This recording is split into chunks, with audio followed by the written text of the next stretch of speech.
நேத்தே சொன்னேன்லக்கா, வியாபார விஷயத்துல பைரவி தலையிட வேணான்னு. நீங்க கேட்டீங்களா? நாம தான் நஷ்டப்பட்டு நிக்கிறோம். இனிமே எந்த வியாபாரிக்கா இவ்வளவு சரக்க வாங்கிட்டு போவாங்க? போன் எடுக்காம இருக்கிறதுக்கு வேற ஏதாவது காரணம் இருக்கலாம். பெரிய வியாபாரிங்க கண்டிப்பா ஏமாத்தலாம் மாட்டாங்க. சும்மாக்கா எல்லாரும் சொல்றத நம்பிக்கிட்டு இருக்கீங்க.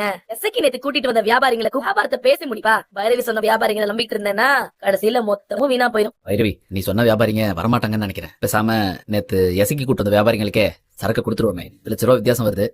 பரவாயில்ல, இல்லனா முதலுக்கே மோசமா போயிடும். நான் கூட்டிட்டு வந்த வியாபாரிகளும் வேற இடத்துல அட்வான்ஸ் கொடுத்துட்டாங்களா? பைரவிக்கு என்ன தெரியும்னு அவ கூட்டிட்டு வந்த வியாபாரிகளை நம்பி இப்படி மொத்தத்தையும் விட்டுட்டீங்களேக்கா. ஆறுமுகமும் எசக்கியும் இனிமே வியாபாரத்தை நல்லபடியா பாத்துப்பாங்க. இந்த மாதிரி எங்க வீட்டு வேலையை செஞ்சா மட்டும் போதும். நானே வேற வியாபாரிங்க கிட்ட பேசி கரும்பையும் வாழையும் நல்ல விலைக்கு வித்து தரேன். போதுமா? போதும். நீ வித்து கொடுத்த வரைக்கும் போதும். இனிமே உன்னை நம்பிட்டு இருந்தோன்னு வையே, எல்லாரும் திருவோட எழுந்துக்கிட்டு ரோட்ல நிக்க வேண்டியதான். போய் லேப்டாப்ல ஏதாவது படம் போட்டு பாரு. போ.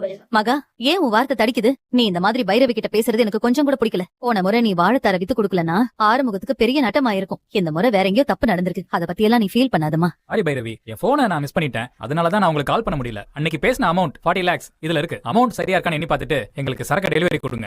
உனக்கு இந்த தடவையும் விவசாயத்துல லாபம் சம்பாதிச்சு கொடுத்திருக்கா. வியாபாரத்தை நீ இவகிட்ட இருந்து கத்துக்கோ. நான் தயாரா தான் இருக்கமா. அவளை சொல்லி